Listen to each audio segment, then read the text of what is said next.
안녕하십니까, 백종선입니다. 누구나 부자가 되고 싶어 합니다. 그렇지만 행복한 부자를 꿈꾸는 사람보다 오히려 단순하게 돈을 많이 벌어서 부자가 되고 싶어 하는 사람이 많습니다.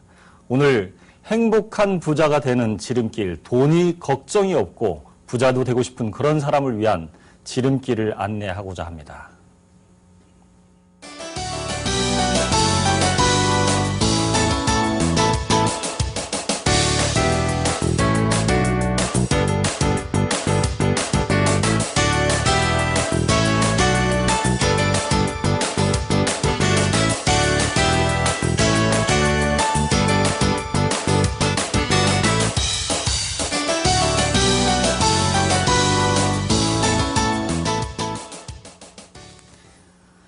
행복한 부자라고 말씀을 드렸는데요. 행복한 부자란 어떤 사람을 얘기할까요? 가장 첫 번째, 현재의 삶을 행복하게 누리는 것과 더불어 미래를 위한 충실한 설계를 해놓은 사람을 말하지 않을까 생각됩니다. 두 번째, 자신만을 위한 삶이 아니라 다른 사람에 대해서도 넉넉하게 나눠줄 줄 아는 그런 삶이 되지 않을까라는 생각이 드는데요. 바로 이 행복한 부자가 되는 길, 어떤 방법이 있을까요? 대부분의 사람들이 행복한 부자가 되고 싶어 하지만 이 행복한 부자, 자신에게 미래에 충실한 설계도 있고 다른 사람에게 넉넉하게 나눠줌도 있다라고 하면 이런 인생을 꿈꾸는 사람. 자, 첫 번째 한번 생각을 해보지요. 누구나 사람들은 인생을 3막을 살아갑니다. 1막, 부모에게 의존하는 시간, 그 다음에 두 번째, 자신이 주인공이 되어 살아가는 삶, 그 다음에 은퇴 이후의 삶을 살아가는 1막, 2막, 3막으로 되는데 1막은 부모에게 의존하기 때문에 어쩔 수 없지만 2막과 3막이 내가 주인공이 되어 살아가는 이 기간 동안 어떻게 살아가느냐에 따라서 자신의 인생을 행복하게 살아갈 수 있습니다. 그런데 이 기간 동안에 우리는 수많은 사건들을 맞이하고 살아가게 됩니다. 첫 번째로, 대체로 인생의 이벤트는 결혼하고 내 집 마련하고 자녀 양육 교육하고 자녀 독립시키고 노후 생활하는 이런 수많은 이벤트들이 있는데요. 이 이벤트를 안고 살아가면서 사람들은 여기에 수많은 돈이 들어간다는 사실을 잊어버리고 살아갑니다. 그런데 누구나 우리는 인생 이벤트를 안고 살아가지만 거기엔 다 돈이 필요하다는 겁니다. 도대체 얼마의 돈이 필요할까요? 돈 통계 자료를 따져봤더니 첫 번째로 차량 구입하고 내 집 마련하고 자녀 교육시키고 결혼시키고 노후 생활하는 데 들어가는 비용을 쭉 나열을 한번 해봤습니다. 얼마 전에 결혼 비용에 대한 자료를 보니까 남자들의 경우 결혼하는데 약 1억 정도의 돈이 필요하다고 그러고 여자들의 경우는 5천만 원 정도의 돈이 필요하다고 그럽니다. 이런 돈을 쭉 모아서 자녀를 대학까지 졸업시키는 데 들어가는 비용을 따져봤더니 자녀가 대체로 고등학교까지 졸업시키는데도 1억 6천만 원, 대학까지 졸업시키는데 2억 3천만 원의 돈이 필요하다고 그러고 2009년도 분양가를 기준으로 34평형 서울 지역의 아파트를 기준으로 따져봤더니 약 4억 7천만 원의 돈이 필요하고 보통 수준의 노후 자금을 위해서 약 5억 9천만 원의 돈이 필요하다고 합니다. 이걸 다 더해보면 약 16억 정도의 돈이 필요합니다. 이걸 미래 가치로 따져보면 34억 정도 되는데 투자 수익률과 물가 상승률을 서로 상계 처리해보면 약 20억 정도의 돈이 필요하다는 겁니다. 자, 20억 정말 열심히 모아서 해결하고 싶습니다. 그런데 불행스럽게도 우리의 인생에는 라이프 사이클상의 모순이 있다는 겁니다. 수입이 지출보다 많은 시간이 잠깐이고 지출이 수입보다 많은 시간이 오랫동안 지속된다는 겁니다. 물론 이것만 있으면 다행인데 불행스럽게도 우리에겐 욕구라는 게 있다는 겁니다. 좀 좋은 옷도 입고 싶고 좋은 차도 갖고 싶고 좋은 거 먹고 싶고 요즘 굉장히 비싼 똥이 있다고 그러죠. 루이비똥이 있다고 그러던데 그런 것도 지출하고 싶다는 겁니다. 그러다 보니까 이게 갭이 줄어듭니다. 줄어들게 되다 보니까 미래에 대한 대비책을 세워야 될 돈, 저축해야 될 돈이 없어져 버리는 문제가 생깁니다. 거기에다가 물가 상승률은 굉장히 빠른 속도로 간다라고 하는 문제가 있습니다. 소득 상승률보다 물가 상승률이 굉장히 빠른 속도로 가버리니까 1980년대와 지금의 물가 상승률을 비교해보면 엄청나게 빠른 속도로 가버리는데 이에 비해서 소득 상승률은 그리 빠르게 못 가고 완만하게 상승하는 모습을 보인다는 겁니다. 그러니까 돈을 모으려고 해도 소득도 증가하지 않고 우리의 인생 자체의 문제도 있고 거기에다가 또 하나의 문제는 저금리로 인해서 이자 소득이라는 추가 소득이 없다라고 하는 겁니다. 예전에는 금리가 10%, 8%, 10% 이렇게 될 때는 물가 상승률 4%를 기준으로 했을 때 보통 6%에서 10%의 갭이 있는데 그런 것과 상관없는 상태가 돼버리니까 3% 이자를 받아서 물가 상승률 4%를 감당하려고 하니까 오히려 마이너스 금리라고 하는 그런 시대에 접어들어 있다라고 하는 겁니다. 결국 금리가 계속 떨어지다 보니까 오히려 내가 저축해가는 것에 있어서 추가적인 소득이 불가능해졌다는 겁니다. 거기에다가 또 하나의 문제는 앞서도 말씀드렸지만 자녀 교육비 문제가 심각합니다. 실제로 우리나라 가정의 가계지출 비중을 보면 가계지출에서 교육비 비중이 30% 이상을 차지한다라고 하는 겁니다. 한번 생각을 해보시죠. 보통 3인 가족 내지 4인 가족이 살아가는데 자녀 1명, 2명을 위해서 가계 지출에서 교육비로 지출하는 돈이 30%를 차지해버리면 생활비 빼고 자녀 교육비 쓰고 그리고 미래 저축을 계산해보면 저축할 돈이 거의 없다라고 하는 얘기가 됩니다. 결국 이 부분에 대한 고민을 하면서 제일 먼저 생각을 해볼 수 있는 것이 내가 과연 교육비 지출한 게 맞는지를 좀 고민해 볼 필요가 있는데 우리나라 부모는 어쩔 수 없이 자녀 교육에 대한 애정이 굉장히 강합니다. 우리네 부모님들이 자녀 교육에 대한 애정을 충분히 쏟아부었다 보니까 이제 우리 부모들이 부모들로부터 물려받은 우리들이 대체로 자녀들에 대한 교육을 시키는 것이 평균적으로 내 새끼 하면서 교육을 시키다 보니까 다른 사람과 비교하게 되고 비교하는 지출이 많아지면서 점점 교육비 지출이 커지게 됩니다. 그러다 보니까 한 아이를 대학까지 졸업시키는데 2억 3천만 원의 돈이 들어가게 되고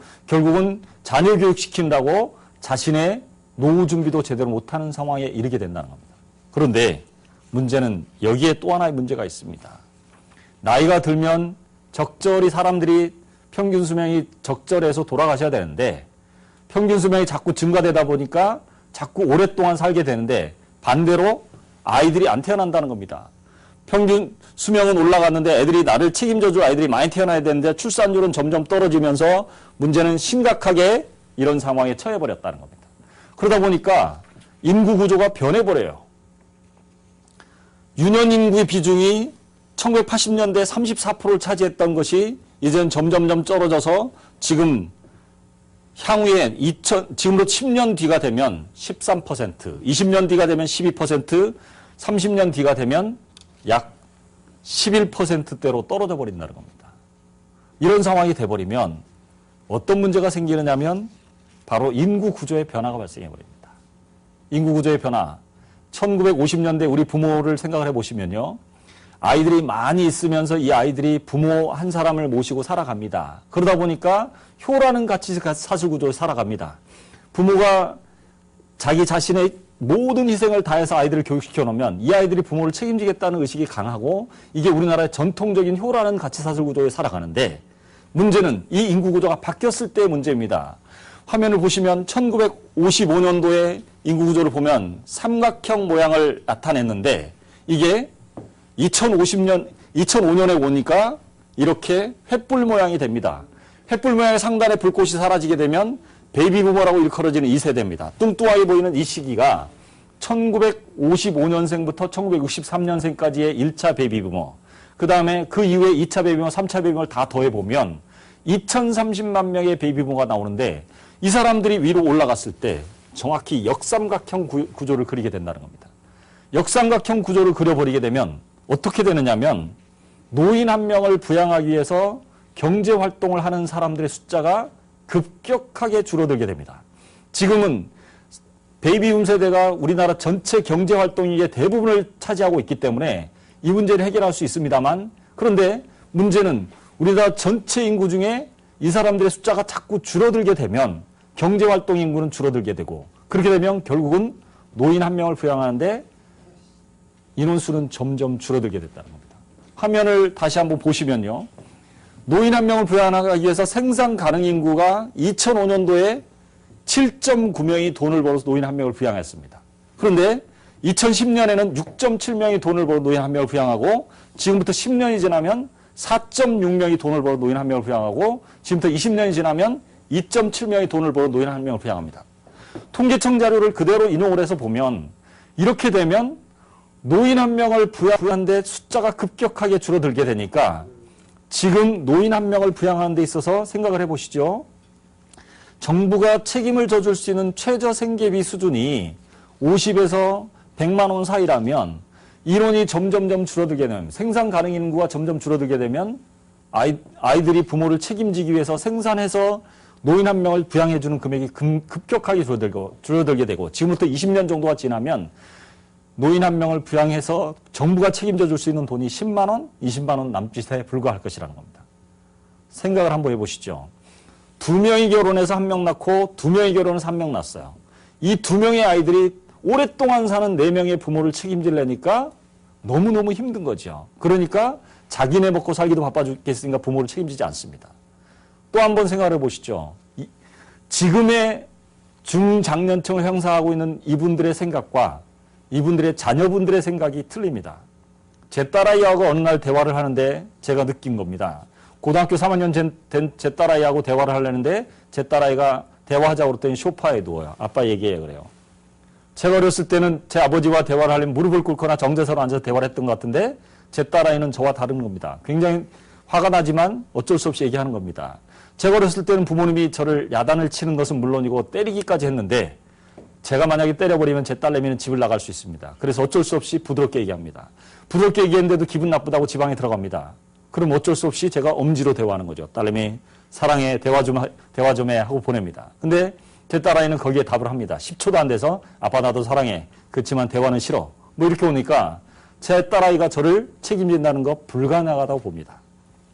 자, 저한테 있는 여러 가지 인생의 이벤트가 있습니다. 2막과 3막을 살아가야 됩니다.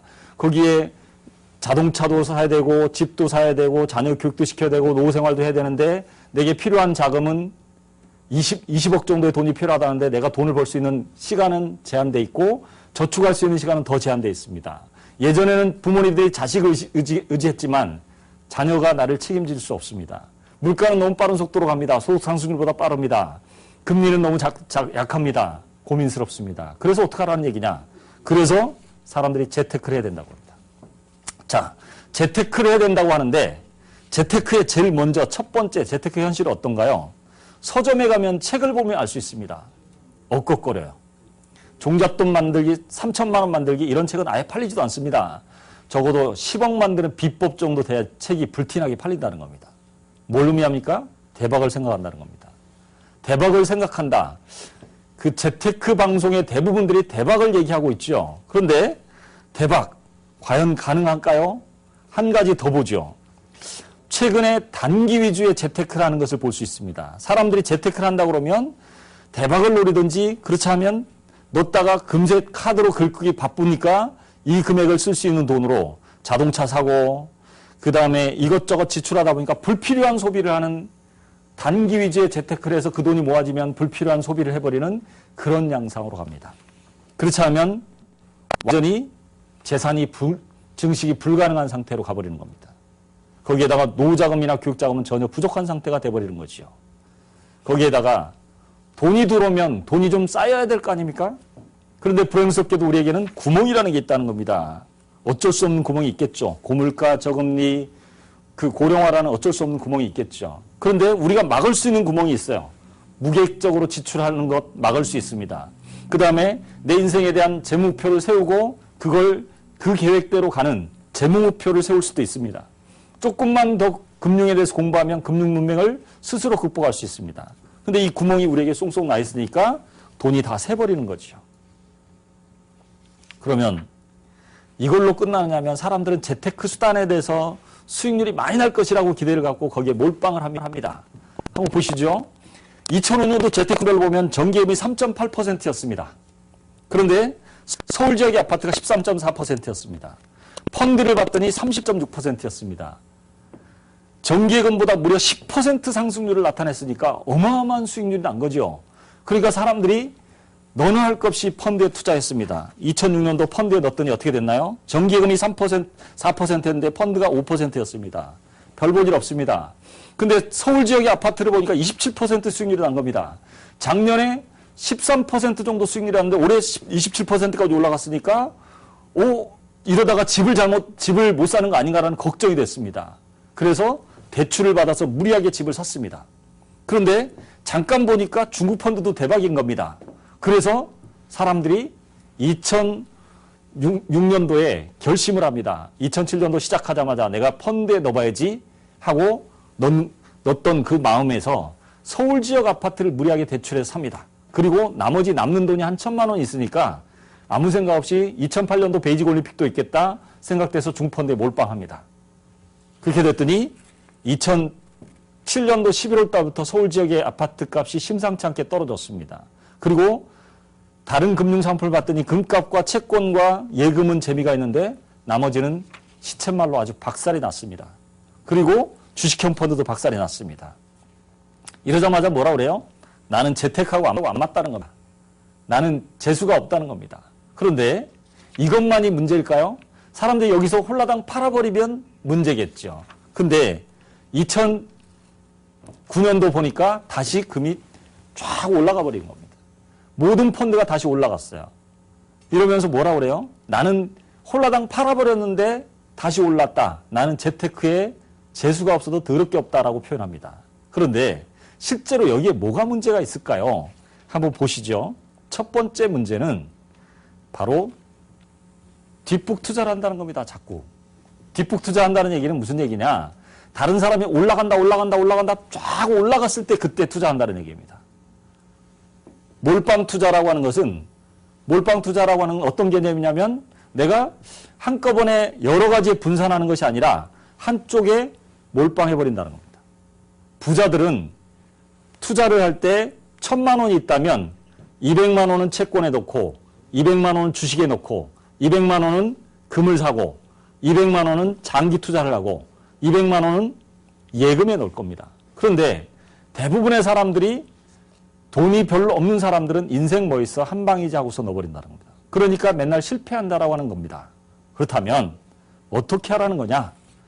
분산할 필요가 있다는 겁니다. 분산하라는 얘기는 이런 개념일 겁니다. 우선 내 인생에 대한 시스템을 만드는 겁니다. 시스템을 만든다는 얘기는 이런 얘기로 표현할 수가 있을 겁니다. 인생에 있어서 여러 가지 그림이 펼쳐질 겁니다. 화면을 좀 보면서 말씀을 드릴 텐데요. 3년 후에 자동차를 구입할 예정입니다. 5년 후에 결혼하려고 합니다. 20년 후에 자녀 대학 보내려고 합니다. 그 다음에 30년 후에 은퇴하려고 합니다. 3년 후에 자동차부터 우선 하나 사고 싶다라는 욕구가 있어서 2천만 원 정도 들 것 같고 결혼 자금은 그 5년 후에 약 1억 정도의 결혼 자금이 소요가 될 것 같고 20년 후에 자녀 대학 보는데 한 1억 5천이 필요할 것 같고 30년 후에 노후 생활하는데 8억 정도가 필요할 것 같다.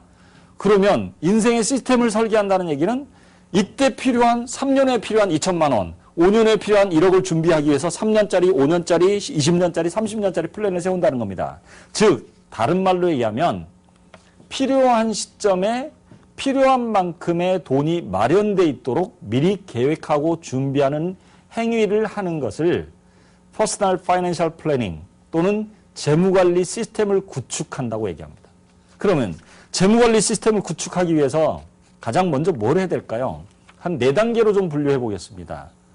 1단계는 전략을 수립하는 겁니다. 전략을 수립한다는 얘기는 인생의 설계와 재무 목표를 정하는 겁니다. 나한테 앞으로 어떠한 인생을 펼쳐갈 것인지 거기에 맞는 재무 목표가 무엇인지 정하는 겁니다. 그리고 현재 상태를 점검해 보면 전략을 수립할 수가 있습니다. 두 번째로 전술입니다. 포트폴리오를 구성해서 이걸 도달하게 하려면 전술이 적절해야 됩니다. 세 번째로 이걸 실행하는 겁니다. 목표에 따라 통장을 만들고 현금 흐름을 배분하는 겁니다. 그리고 네 번째 단계로 점검과 수정을 합니다. 지속적으로 1년마다 한 번씩 내게 문제가 발생되는 것이 없는지 내 상황이 변하지 않는지 점검하고 수정하는 단계입니다. 자, 그렇다면 첫 번째 1단계를 한번 살펴보죠. 1단계 전략의 수립인데 전략을 어떻게 수립한다는 얘기냐? 가장 첫 번째 자신의 재목표를 확인해 보는 겁니다. 재목표를 확인한다는 것은 사건을 생각을 해보면 지금부터 3년 이내의 사건을 한번 나열해 보죠. 제가 그냥 가상을 잡아봤습니다. 가족여행, 결혼, 자동차 구입, 전세자금. 연령대에 따라서 다양하게 나타나겠지만 3년 이내에 이걸 꼭 해야 됩니다. 그러면 이 사건을 한번 적어보는 겁니다. 내가 나이가 이름이 어떻게 되고 나이가 어떻게 되고 결혼했다면 배우자 이름과 나이, 그 다음에 결혼해서 자녀가 있다면 자녀 이름과 나이를 적고서 3년 이내의 사건을 자녀 교육에 관련된 사건, 주택에 관련된 사건, 그 다음에 부모님에 관련된 사건, 자동차에 관련된 사건, 그 다음에 내 노후자금에 대한 관련된 사건, 직업에 관련된 사건을 각 부문에 대해서 3년, 5년, 6년, 10년 이런 식으로 쭉쭉쭉 쪼개보면 여러 가지 사건이 나올 겁니다. 그 중에 몇 가지 나열해 본 겁니다. 두 번째로 3년에서 10년 정도의 중기적인 사건을 나열할 수가 있을 겁니다. 주택 구입, 주택 이전, 부모님 칠순, 자동차 교체, 그리고 3년 학자금, 자녀 학자금 마련, 그 다음에 창업 등의 플랜을 고민해 볼 수가 있을 겁니다. 그 다음에 세 번째 단계로 장기적인 사건, 10년 이상의 사건인데요. 대체로 은퇴 생활, 자동차 교체, 부부 여행. 근데 이런 사건을 적다 보면 모든 걸 다 하고 싶어요. 근데 모든 걸 한꺼번에 할 수 없기 때문에 우선순위를 정할 필요가 있습니다. 그래서 우선순위를 정하게 됩니다. 이렇게 네 가지의 플랜을 세우게 됩니다. 세웠다면 그 다음에 해야 될 게 뭘까요? 바로 이걸 쭉 나열해 보는 겁니다. 나열해 보는데 단기적인 사건과 중기적인 사건과 장기적인 사건도 나열해 봅니다. 단기적인 사건이라고 하는 것은 자동차 구입부터 뭐 결혼 이런 사건, 그러니까 단기적으로 3년 이내의 사건, 그리고 3년에 10년 정도 사건, 10년 이상의 사건으로 나열해서 내가 꼭 해야 될 것들을 찾아보는 겁니다. 즉, 한 표에 자기 인생에 대한 그림을 쫙 펼쳐보는 것을 바로 재무표를 펼쳐 보인다고 얘기할 수 있겠습니다. 재무표를 펼쳤다면 이걸 다 도달할 수 있으면 얼마나 좋겠습니까? 도달하고 싶다면 우선 해야 될 게 하나 있습니다. 그게 뭐냐면 자신의 경제 생활을 점검하는 겁니다. 경제 생활을 점검한다는 얘기는 현재 내 재무 상태를 살펴보십시오. 내가 가지고 있는 자산에서 부채를 빼보십시오. 그러면 순자산의 금액이 나올 겁니다. 현재 가지고 있는 자산이 뭐 예를 들면 3억이다. 그런데 부채가 1억이다. 그러면 순자산이 2억일 겁니다. 순자산 2억을 기준으로 자신의 상태를 늘 점검해야지 자산 상태로 점검해서는 안 됩니다. 왜냐하면 부채는 늘 갚아야 되기 때문입니다. 그런데 여기서 하나 잊지 마셔야 될 게 하나 있다면 그중에 순자산 늘리기에 대한 초점을 맞추셔야 됩니다. 순자산은 우리 미래의 행복에 대한 바로미터입니다. 순자산이 작으면 미래는 불안해집니다. 그러면 순자산 늘리기 위해서 가장 첫 번째 뭐 해야 될까요? 사용자산을 깔고 앉아있는 사용자산을 줄이십시오. 전셋집을 넓은 집에 갖게 되면 재산은 굉장히 있는 것 같은데 문제는 사용자산으로 인해서 이자가 하나도 붙지 않아서 오히려 순자산은 증가하는데 방해 요인이 된다는 겁니다. 사용자산에 들어가는 것이 하나로 자동차가 있죠. 자동차를 계속 바꾸다 보면 순자산은 줄어드는 결과를 가지게 됩니다. 두 번째로 잊지 마셔야 될 게 하나 있다면 현재 내가 들어오는 수입과 지출의 구조를 잘 살펴보십시오. 현재 수입에서 나가는 지출이 어떻게 되는지를 보시면 첫 번째 소비성 지출이 얼마나 많은지를 보십시오.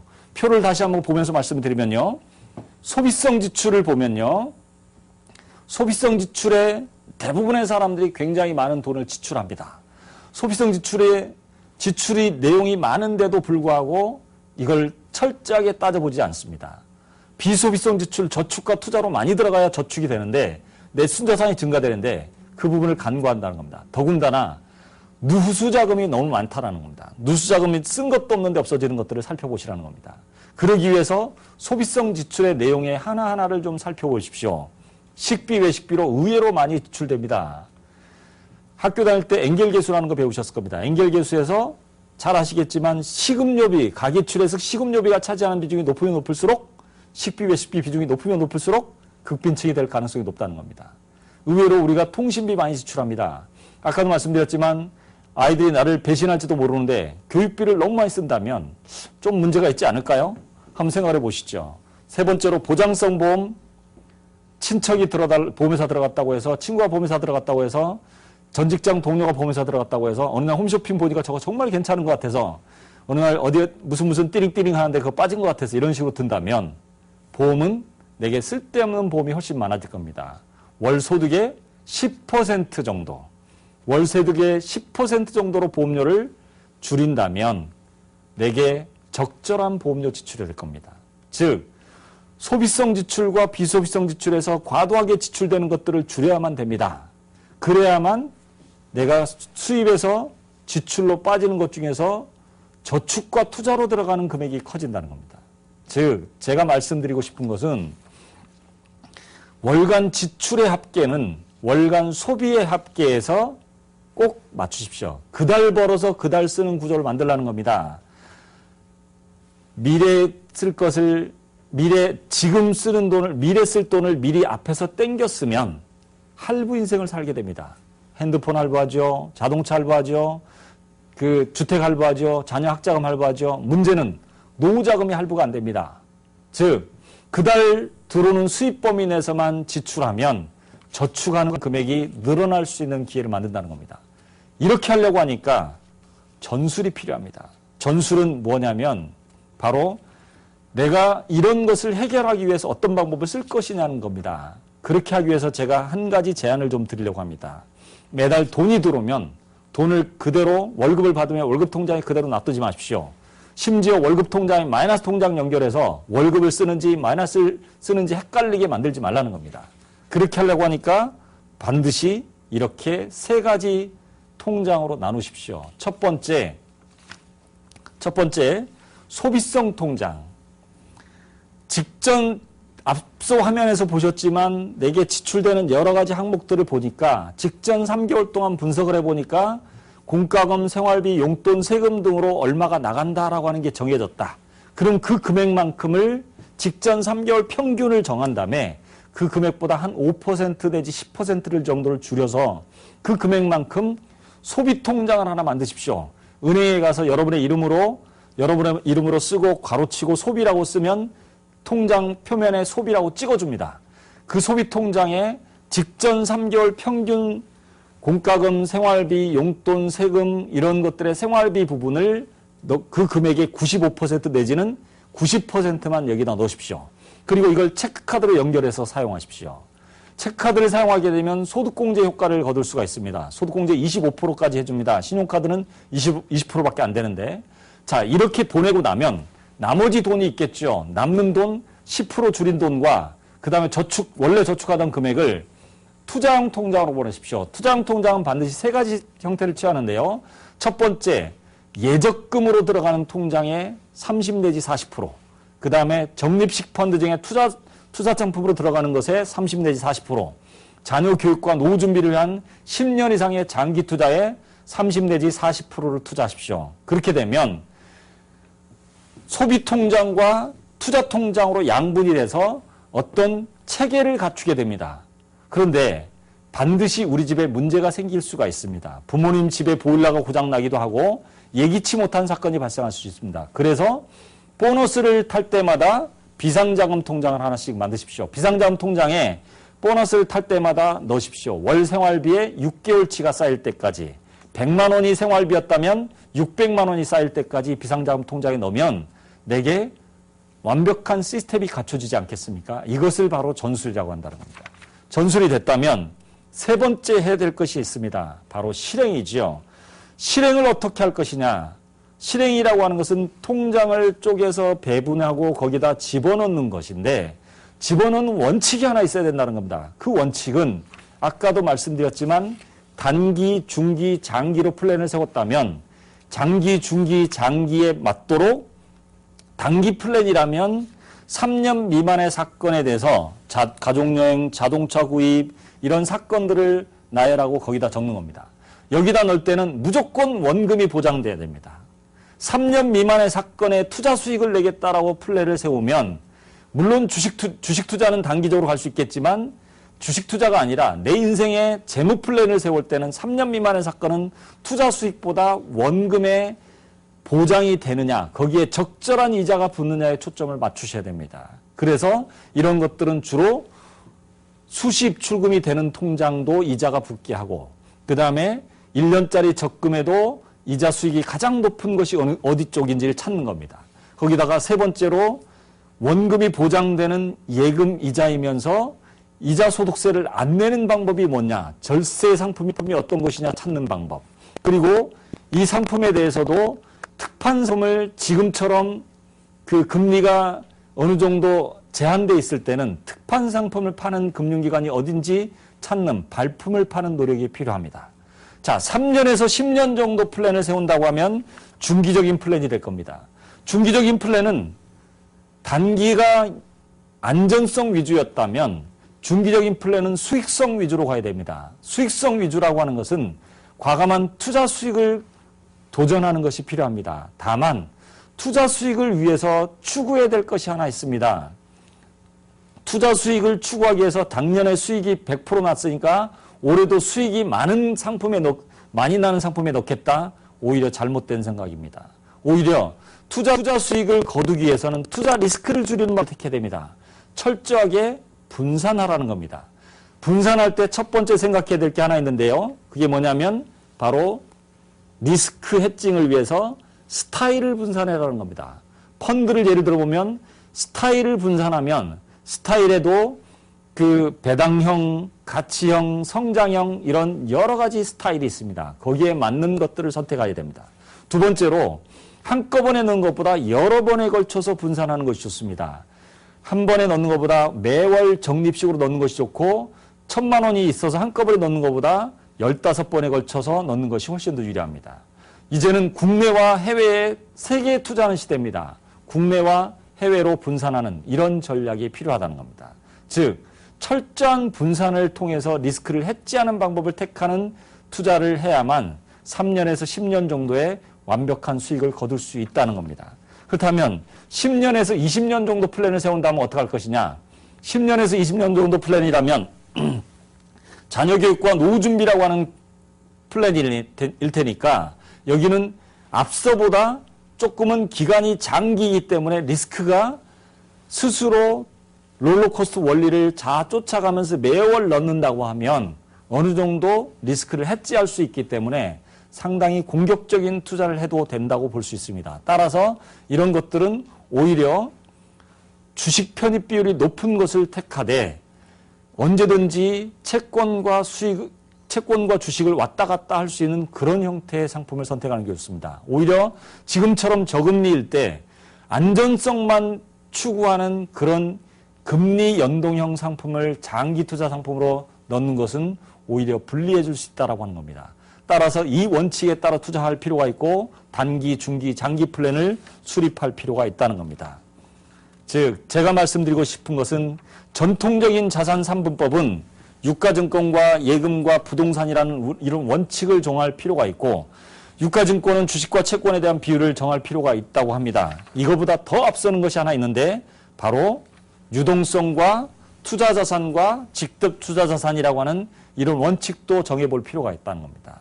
금융자산의 포트폴리오, 시기별로 분산하는 것과 그 다음에 안정성과 수익성 위주로 분산하는 것과 유동성과 그 다음에 투자 수익과 이런 것들을 적절히 분산하는 방법을 택할 필요가 있다는 겁니다. 자, 그렇다면 부동산에 대한 얘기를 했는데 부동산은 어떻게 하는 게 좋겠느냐? 부동산에 대한 얘기를 깊이 들어가는 것보다 아주 가볍게 한 가지를 좀 생각해 봤으면 좋겠습니다. 우선 부동산의 트렌드의 변화를 보면 인구 구조의 변화와 연관이 됩니다.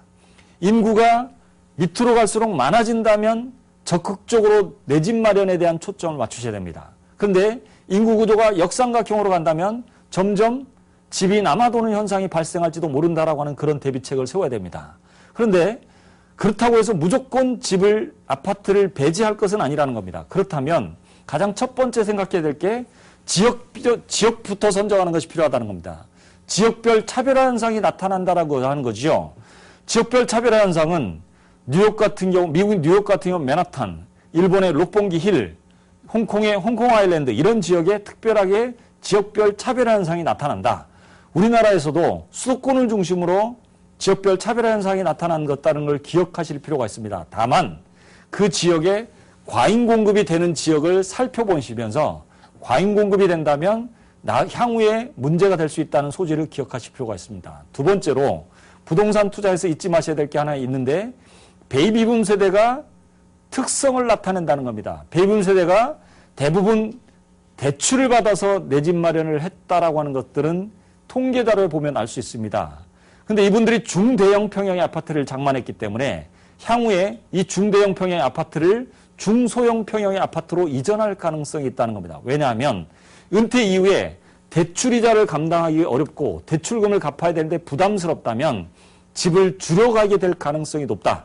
그렇기 때문에 중소형 평형의 아파트로 변화가 될 수 있다라고 하는 것들을 기억하실 필요가 있습니다. 두 번째로 베이비붐 세대의 특성 중에 하나 나타나는 것이 있는데 갑자기 소득이 없어져 버립니다. 은퇴하면 갑자기 소득이 없어진다면 이분들이 어떻게 할까요? 소득이 필요합니다. 소득이 필요하니까 매월 일정하게 소득이 있어야 될 것들을 찾게 됩니다. 그 중에 하나가 바로 도시명 주택에 대한 관심일 겁니다. 매월 이자 소득이 발생할 수 있는, 이자 소득 이상의 소득이 발생할 수 있는 임대소득이라는 게 무엇일까요? 오피스텔, 원룸텔, 다세대 주택 같은 도시명 주택과 상가 같은 도시명 소형 상가 점포들에 대해서 관심을 갖게 될 겁니다. 즉 임대소득이라는 걸 고정적으로 받고 싶은 욕구가 있다라고 하는 것을 기억하실 필요가 있습니다. 세 번째로 화면을 또 한번 보면서 말씀을 드리겠습니다. 세 번째, 1인 가구의 증가 현상이 나타난다는 겁니다. 우리나라 인구 구조를 보니까 1인 1 또는 2인 가구 숫자가 전체 가구 수의 50%를 넘어서고 있습니다. 근데 이 1인 1, 2인 가구가 대형 평형을 가는 현상이 과거에 있었다면 지금은 좀 그 패턴의 변화가 있을 거라는 겁니다. 더군다나 1인 가구의 숫자가 30% 이상으로 계속해서 급증하고 있다는 겁니다. 즉 이혼 가구가 증가하고 연령이 점점 그 결혼하는 연령이 뒤로 미뤄지면서 독신으로 사는 사람들이 많아지면서 1인 가구가 숫자가 증가하고 있다. 즉 이것 역시 도시명 주택에 대해서 관심을 가져볼 필요가 있다라고 하는 것을 의미한다라는 겁니다. 이걸 꼭 기억해 보신다면 미래에 대한 대책을 자신의 부동산 투자에서 한 가지 방법을 택할 수가 있을 거라고 생각됩니다. 자, 이렇게 알맹이를 다 보호할 수 있는 방법을 마련했다면 알맹이를 다 준비했다면 그걸 보호할 수 있는 보호막이 필요할 겁니다. 보호막이 바로 보험인데 알맹이를 화면을 보시면 알맹이가 여러 개 있는데 이 알맹이가 충분하지 않는 상태에서 이 보호막이 너무 두껍다면 알맹이는 쪼그라들 겁니다. 알맹이가 쪼그라들면 저축할 수 있는 여력이 보험 때문에 저축할 수 있는 여력이 없다면 그것처럼 좀 어리석은 재무 설계가 없다. 그런 재테크 방법이 없다는 겁니다. 따라서 제가 강조하고 싶은 것은 이 보호막은 적정한 수준의 보호막이 필요하다. 즉 보험료는 월 소득의 10% 이내로 준비하는 것이 가장 적절하겠다는 겁니다. 그렇다면 보험을 어떻게 준비하는 게 좋으냐? 자, 첫 번째 한번 생각을 해보시죠. 사람들은 누구나 한 세 가지 정도를 생각할 수가 있는데요. 첫 번째, 자신의 발생할 수 있는 고위험이 있죠. 위험이 굉장히 높은 위험. 뭐가 있을까요? 첫 번째, 너무 일찍 죽는 거죠. 조기 사망. 활동기에 사망하는 것은 굉장히 위험한 거죠. 두 번째로 생각해 볼 수 있는 게 3대 성인병. 평생 동안 누구의 도움을 받지 않고는 살아갈 수 없는 상태가 되는 것을 3대 성인병이라고 하는데 이 성인병, 이 두 가지는 상당히 위험한 거죠. 너무 높은 위험입니다. 이거는 반드시 준비를 해야 됩니다. 두 번째로 중위험과 저위험입니다. 수술과 치료비, 질병과 상해 등을 필요로 하는 것들은 중간 정도의 위험입니다. 당장 우리 집에 심각하게 문제가 발생하지는 않는다는 겁니다. 즉 병원비 정도를 어느 정도 해결해야 하기 때문에 중위험에 대한 대비책을 세워야 됩니다. 세 번째로 감기, 소액치료 등의 질병에 대한 상해 저위험을 준비할 필요가 있습니다. 그런데 알고 보면 저위험과 중위험에 대한 보장은 대체로 손해보험, 실손의료비보험으로 대체로 대비책을 세울 수가 있습니다.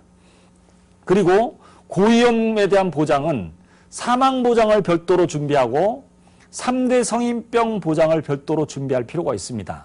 이걸 준비하는데 따로따로 어마어마한 돈을 들 것이 아니라 각각에 대해서 다 합쳐서 보장성 보험료는 월 소득의 10% 범위 내에서 준비하는 게 좋겠다는 겁니다. 대체로 종신보험과 이 근거를 한번 좀 대면 사람들이 사망률을 계산할 때 장기적으로 103세까지 사망률을 보험 개발에서 산출한 다음에 이걸 자연보험료로 받습니다. 근데 뒤로 갈수록 사망률이 높아지는데 이걸 그대로 보험료로 땡겨서 받다 보면 이 뒤에 있는 내일 보험료를 미리 앞에서 땡겨받다 보면 보험료가 쫙 올라갑니다. 실제로 30세 남자가 1억 보장받는데 종신보험을 한 18만 원의 보험료를 내게 되는 겁니다. 그런데 여기에 한 두 가지의 모순이 있는 것 같아요. 하나는 60세 이후에 그 103세까지 산다고 가정을 한다고 하면 대체로 평균 수명이 90세라고 하면 13년치 보험료를 쓸데없이 앞에서 낸 것이 아닌가라는 그 생각이 들죠. 억울하게. 두 번째로 60세 이전엔 사망하는 게 위험해요. 근데 60세 이후에는 오히려 살아있는 게 더 위험할지도 모릅니다. 왜냐하면 60세 이전엔 가족들한테 치명타를 주지만 60세에는 돈도 없고 아무것도 없는데 살아있다가 그게 더 위험할 수 있습니다. 따라서 60세 이전엔 사망보장을, 60세 이후에는 생활비 보장을 할 필요가 있다는 겁니다. 따라서 60세 만기 정기보험이 더 유리할지도 모릅니다. 그런데 두 가지 문제가 있겠죠. 하나는 내 자신이 노후에 대한 걱정도 다 준비되어 있고 내 어느 정도 자산이 있다면 반드시 종신보험이라는 것을 준비할 필요가 있습니다. 그런데 내 소득이 작고 노후에 대한 준비가 작다면 60세 만기 정기보험이 훨씬 더 적합하다는 겁니다. 실제로 이럴 수가 있겠죠. 자신의 미래에 정기보험만 딸랑 준비했는데 내가 사망했는데 우리 아이가 장례를 치를 돈이 없다고 하면 어떡할까? 그런 염려가 되기 때문에 종신보험 기본 사망보장은 반드시 가져갈 필요가 있다는 것을 기억하실 필요가 있겠습니다. 그렇다면 네 번째 단계로 재무관리, 점검과 조정 어떻게 할 것이냐. 반드시 사람들은 누구나 상황이 변합니다. 투자 상품도 변화가 됩니다.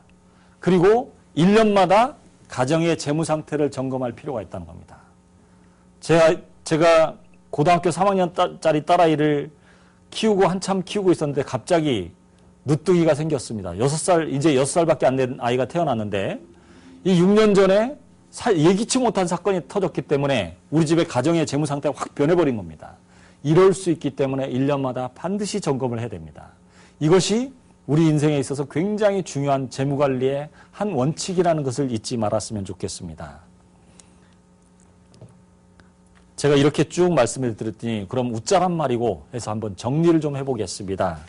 가장 첫 번째, 가정의 꿈을 수립하십시오. 한 가정의 남편과 부인과 아이들이 모여서 가정의 꿈을 수립한다면 그 가정은 행복한 가정으로 가는 지름길을, 행복한 부자로 가는 지름길을 준비하게 되는 것입니다. 마틴 루터 킹 목사가 한 5, 60년 전에 I have a dream이라는 꿈을 꿨더니 오바마가 yes we can 하면서 대통령에 당선돼 버렸습니다. 한 사람의 꿈은 한 국가를 바꾸기도 합니다. 여러분이 가정의 꿈을 수립하고 그거에 대한 철저한 계획을 세운다면 여러분의 가정은 분명히 바뀌어버릴 겁니다. 따라서 행복한 부자가 되는 지름길, 첫 번째 가정의 꿈을 수립하십시오.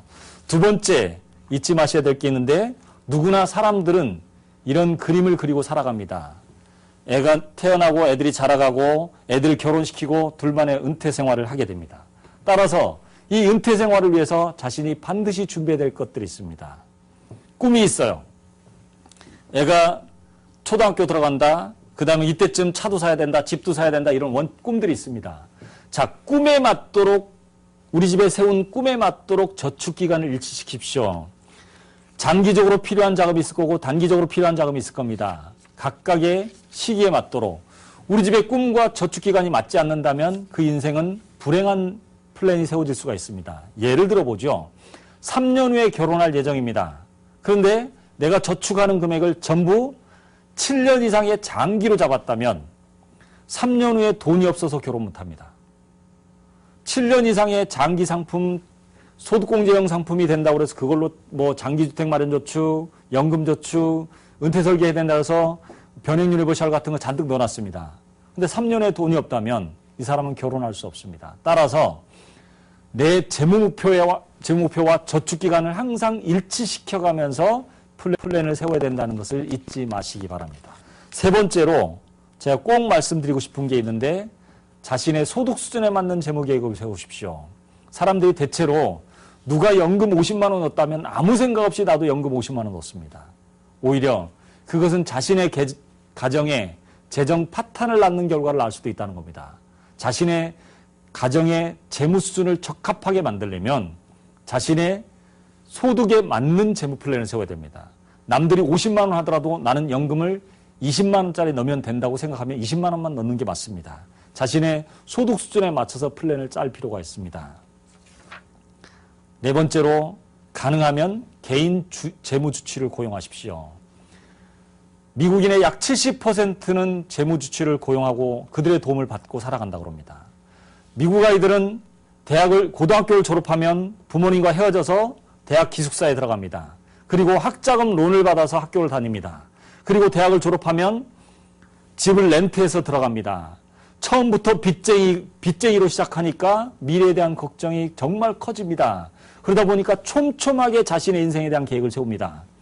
우리나라 사람들은 미래에 대한 플랜을 세울 때 가장 먼저 생각을 하는 것이 뭐냐면 자신이 쓸 돈부터 생각합니다. 왜냐하면 부모님이 대학을 졸업시켜줬죠. 그 다음에 대학을 졸업한 뒤에 자식을 데려가도 부모가 책임져 줍니다.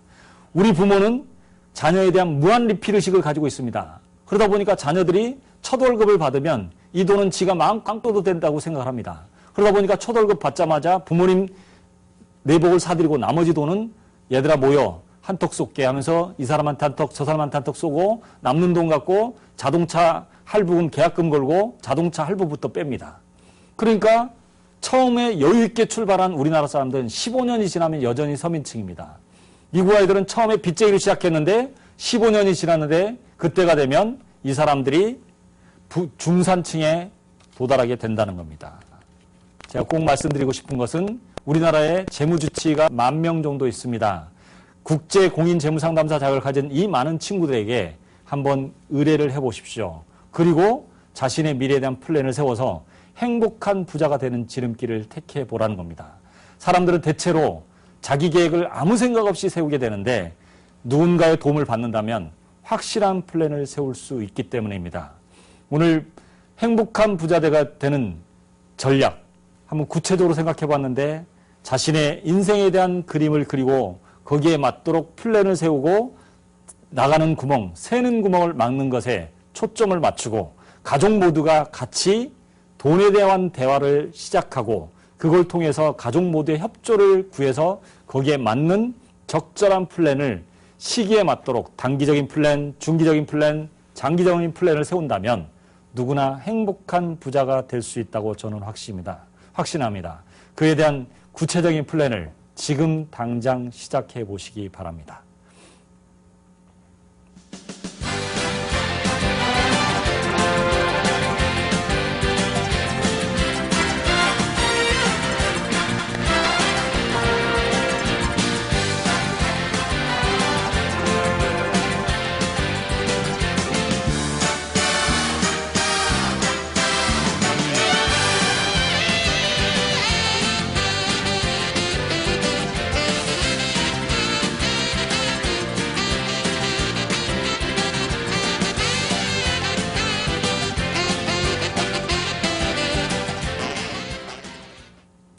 투자 상품을 좋은 상품을 선택해서 부자가 될 것이냐, 그렇지 않으면 재무관리 시스템을 만들어서 거기에 하나하나에 맞도록 끼워 넣는 시스템을 맞출 것이냐에 따라서 행복한 부자가 될 것이냐, 그냥 운 좋게 대박을 날 것이냐, 그런 정도밖에 안 될 것입니다. 따라서 행복한 부자가 되기 위한 시스템을 만드는 것에 한번 관심을 가져보십시오. 다음 주는 누구나 생각할 수 있는 투자 플랜을 세우는데 단순하게 투자 플랜을 세우는 것보다 구체적으로 투자 플랜을 세우고 리스크를 어떻게 해지할지, 펀드 투자는 어떻게 할 것인지 이런 구체적인 계획을 세워본다면 훨씬 더 효율적인 돈을 마련할 수 있는 방법을 택할 수 있을 것입니다. 그에 맞는 플랜을 세우는 구체적인 방법을 여러분에게 제시해 드리도록 하겠습니다. 다음 시간에도 구체적으로 이 시간에 관심을 가져서 행복한 부자가 되는 한 가지 방법을 배워보는 그런 시간을 마련하시길 빌겠습니다. 이 시간까지 함께해 주신 것 진심으로 감사드립니다. 감사합니다.